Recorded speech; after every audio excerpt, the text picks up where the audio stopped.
Lição 8, 24 de fevereiro de 2019. A paz do Senhor. Título da lição: Nossa luta não é contra a carne e sangue. Texto áureo: porque as armas da nossa milícia não são carnais, mas sim poderosas em Deus para a destruição das fortalezas. Segunda carta de Paulo aos Coríntios, capítulo 10, versículo 4. Verdade prática: por trás das aparências há uma batalha espiritual invisível contra a igreja. Leitura diária, segunda-feira, Mateus, capítulo 12, versículos do 25 ao 28. Uma luta na esfera espiritual. Jesus, porém, conhecendo seus pensamentos, disse-lhes: todo reino dividido contra si mesmo é devastado, e toda cidade ou casa dividida contra si mesma não subsistirá. E se Satanás expulsa a Satanás, está dividido contra si mesmo. Como subsistirá, pois, o seu reino? Eu expulso os demônios por Beelzebu, por quem os expulso? Então os vossos filhos. Portanto, eles mesmos serão os vossos juízes. Mas se eu expulso os demônios pelo Espírito de Deus, é consequentemente chegado a vós o reino de Deus. Terça-feira, Lucas capítulo 10, versículo 19. A nossa autoridade sobre a força do mal vem de Jesus. Eis que vos dou o poder para pisar serpentes e escorpiões e toda a força do inimigo, e nada vos fará dano algum. Quarta-feira, 1 Coríntios capítulo 15, versículo 24. O Senhor Jesus reduzirá a cinzas o poder das trevas, antes de entregar o reino ao Pai. Depois virá o fim, quando tiver entregado o reino a Deus, ao Pai, e quando houver aniquilado todo império e toda potestade e força. Quinta-feira, Gálatas capítulo 5, versículos 16 ao 18. Existe um conflito interno na vida do crente, entre a carne e o espírito. Digo, porém, andai em espírito e não cumprireis a concupiscência da carne, porque a carne cobiça contra o espírito, e o espírito contra a carne, e estes opõem-se um ao outro, para que não façais o que quereis. Mas se sois guiados pelo Espírito, não estáis debaixo da lei. Sexta-feira, Efésios capítulo 2, versículo 2. O poder invisível das trevas opera no mundo, em que, noutro tempo, andaste segundo o curso deste mundo, segundo o príncipe das potestades do ar, do Espírito que agora opera nos filhos da desobediência. Sábado, Colossenses capítulo 2, versículo 15. Foi no Calvário que o Senhor Jesus venceu o reino das trevas. Despojando os principados e potestades, os expôs publicamente, e deles triunfou em si mesmo. Leitura bíblica em classe. Efésios capítulo 6, versículos do 10 ao 12. No demais, irmãos meus, fortalecei-vos no Senhor e na força do seu poder. Revesti-vos de toda a armadura de Deus, para que possais estar firme contra as astutas ciladas do diabo. Porque não temos que lutar contra a carne e sangue, mas sim contra os principados, contra as potestades, contra os príncipes das trevas deste século, contra as hostes espirituais da maldade nos lugares celestiais. Hinos sugeridos: 7, 56 e 527 da harpa cristã. Comentário. Introdução. O tema da presente lição trata dos poderes ocultos das trevas e de como se proteger deles pela força do poder de Deus. Embora o apóstolo Paulo não apresente a origem nem a biografia do príncipe das trevas, ele nos ensina a importância de conhecer as astutas ciladas do nosso inimigo. O diabo já perdeu a peleja, mas continua fazendo estrago nesse período entre o início e o final da jornada da igreja. Primeiro tópico: a inclusão do tema no final da epístola, que se divide em 3 pontos. Primeiro ponto: no demais, versículo 10, parte A. Segundo ponto: fortalecei-vos no Senhor e na força do seu poder, versículo 10, parte B. Terceiro ponto: o emprego da figura de linguagem. Os 3 capítulos iniciais de Efésios são teológicos e os outros 3 são práticos. Uma perfeita combinação de doutrina cristã e dever cristão, de fé cristã e vida cristã. Mas de repente o apóstolo Paulo nos surpreende com um no demais, encerrando a epístola com um assunto de vital importância: a luta contra o reino das trevas. Primeiro ponto. No demais, versículo 10, parte A. O apóstolo Paulo parece usar essa expressão para introduzir a conclusão. Isso não é nenhuma anomalia, visto que Paulo emprega essa estrutura em outro lugar. Segundo Coríntios capítulo 13, versículo 11. Quanto ao mais, irmãos, regozijai-vos, sede perfeitos, sedes consolados, sede de um mesmo parecer, vivei em paz, e o Deus de amor e de paz será convosco. 1 Tessalonicenses capítulo 4, versículo 1. Finalmente, irmãos, vos rogamos e exortamos no Senhor Jesus que, assim como recebeste de nós, de maneira convém andar e agradar a Deus, assim andai para que continueis a progredir cada vez mais. E 2 Tessalonicenses capítulo 3, versículo 1. No demais, irmãos, rogai por nós, para que a palavra do Senhor tenha livre curso e seja glorificada, como também o é entre vós.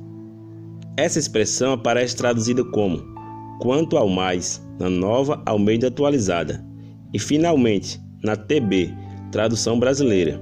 Mas não devemos perder de vista que o termo paulino significa literalmente desde agora. Gálatas, capítulo 6, versículo 17. Desde agora, ninguém me inquiete, porque trago no meu corpo as marcas do Senhor Jesus. Que diferença isso faz? Muita. No caso do verso 10, a ideia é de que daqui para frente o conflito contra o reino das trevas será contínuo até o retorno de Cristo. Desse modo, o tema é atual e a luta da igreja continua contra as hostes infernais.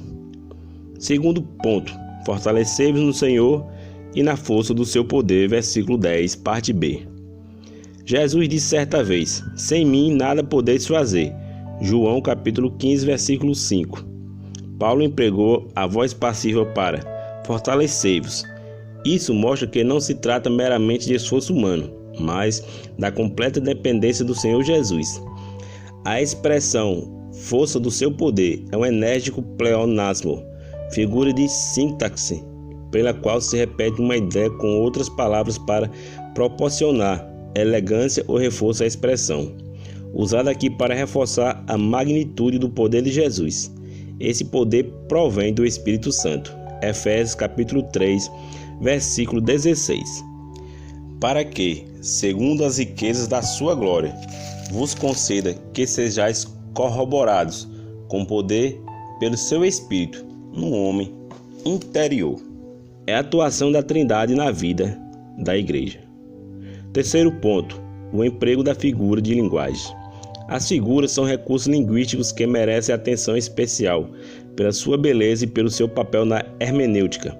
A anáfora é uma figura de linguagem que consiste na repetição de uma mesma palavra no começo de frases sucessivas com o propósito de enfatizar a afirmação. Aqui encontramos porque não temos que lutar contra carne e sangue, mas sim contra os principados, contra as potestades, contra os príncipes das trevas deste século, contra as hostes espirituais da maldade nos lugares celestiais. Versículo 12. Nessa anáfora, a preposição grega pros, contra, é usada 5 vezes para reforçar a ideia de que a esfera principal de atuação do príncipe das trevas não é apenas, como muitos pensam, a prostituição e o crime, mas principalmente no reino das religiões. Trata-se, pois, de uma batalha espiritual. Segundo tópico, a dependência de Deus, que se divide em 3 pontos. Primeiro ponto, somente pelo poder de Deus. Segundo ponto, o revestimento da completa armadura de Deus, versículo 11, parte A.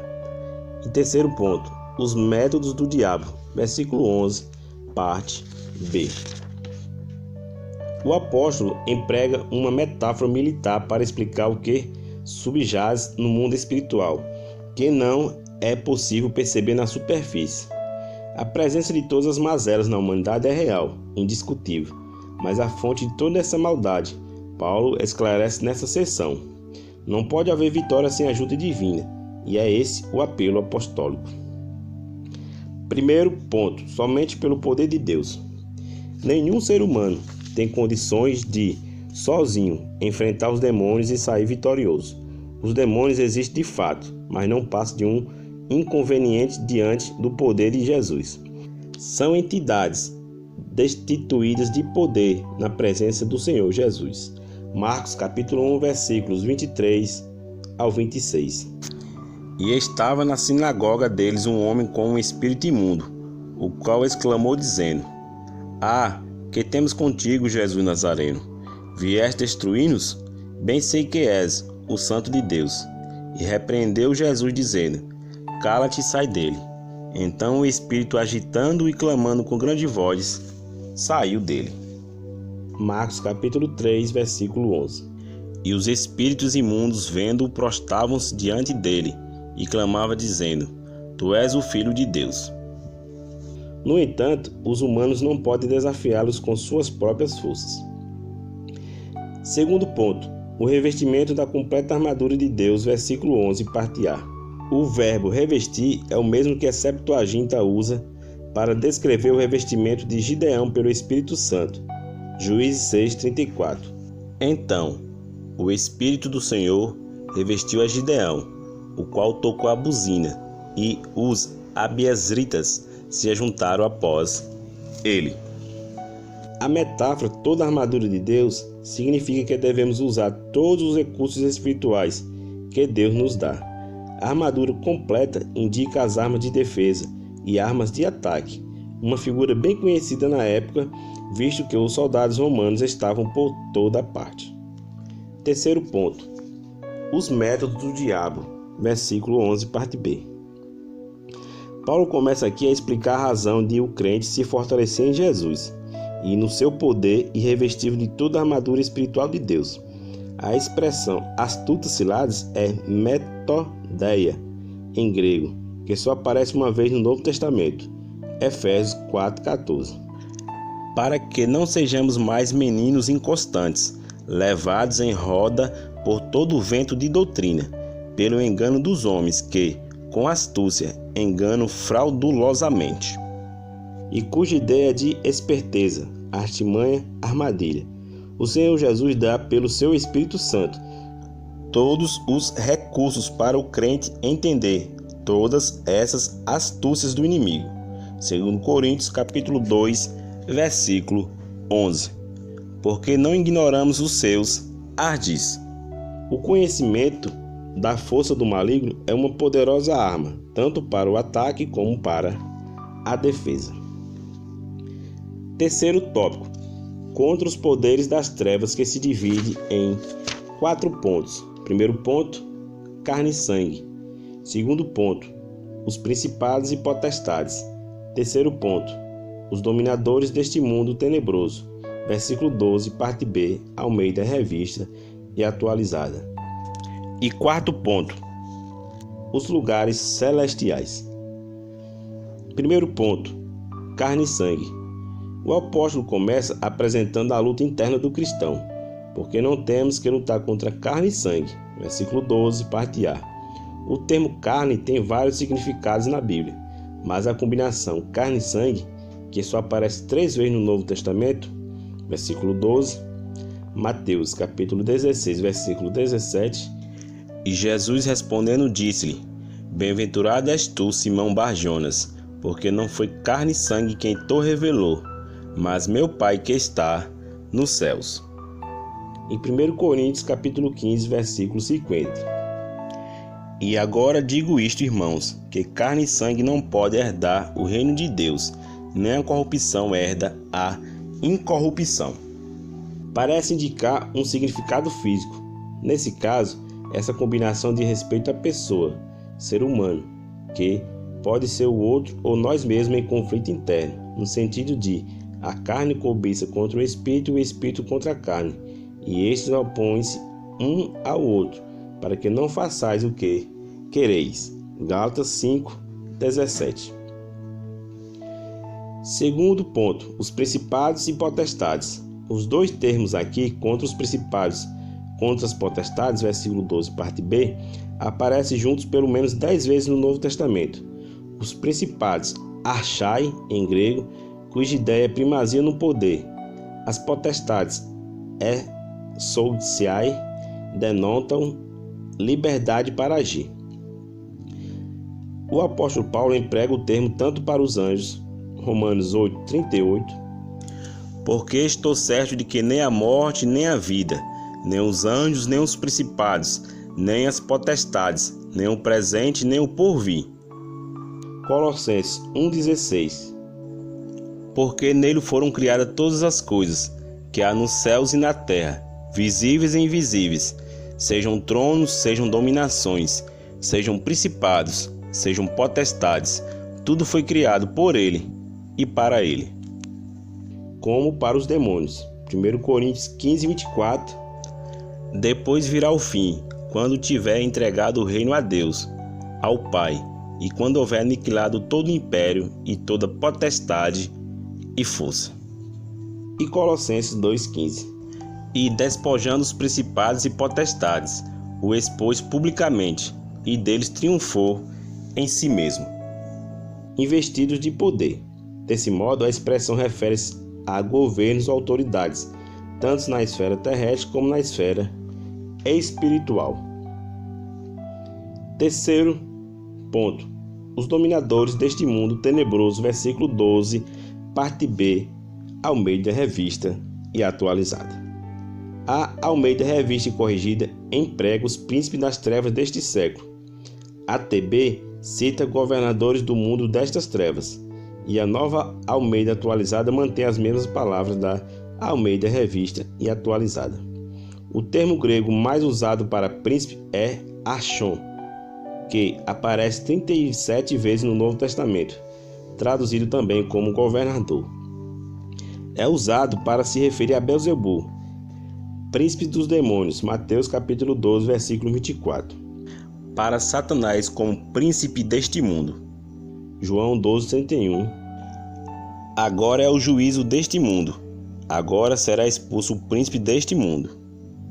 João 14:30. Já não falarei muito convosco, porque se aproxima o príncipe deste mundo, e nada tem em mim. E João 16:11. E do juízo, porque já o príncipe deste mundo está julgado. E ainda o príncipe das potestades do ar, Efésios 2:2. Em que, noutro tempo, andaste segundo o curso deste mundo, segundo o príncipe das potestades do ar, do espírito que agora opera nos filhos da desobediência. Mas aqui o apóstolo emprega um termo diferente: cosmocrator, senhor do mundo, de cosmo, mundo, e kratel, dominar.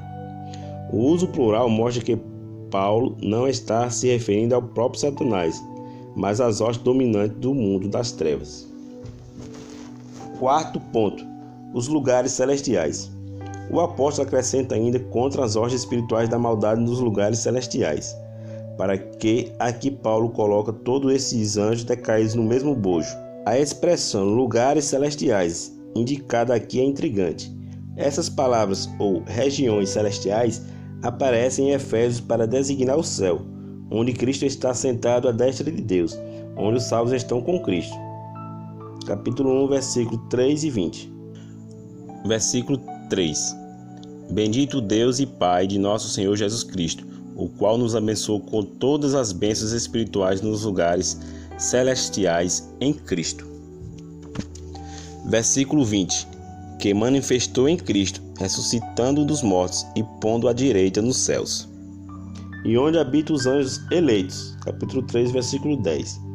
Para que, agora pela Igreja, a multiforme sabedoria de Deus seja conhecida dos principados e potestades nos céus. Como pode essas hostes infernais estar nas regiões celestiais? Uma explicação convincente é que se trata da esfera espiritual invisível, em oposição ao mundo material. Efésios capítulo 1, versículo 3. Bendito Deus e Pai de nosso Senhor Jesus Cristo, o qual nos abençoou com todas as bênçãos espirituais nos lugares celestiais em Cristo. Conclusão. Com base nas palavras do apóstolo Paulo, ficamos sabendo que existem diferentes classes de espíritos maus que são enumerados aqui como principados, potestades, príncipes das trevas, hostes espirituais da maldade. O universo é um campo de batalha e nisso não precisamos enfrentar apenas o ataque de outras pessoas, mas também as forças espirituais que se opõem a Deus e a seu povo. Para refletir a respeito de nossa luta não é contra a carne e sangue, responda: o que as palavras força do seu poder reforçam? Qual o significado da metáfora toda armadura de Deus? A que se refere a combinação carne e sangue? A que se refere a expressão principados e potestades? Qual o significado de cosmocrator? Efésios 6:12. A próxima lição será a lição de número 9, 3 de março de 2019. Conhecendo a armadura de Deus. A paz do Senhor e até a próxima lição. Que o Senhor Jesus continue vos abençoando. Fica agora com o hino 527 da harpa cristã. A paz do Senhor.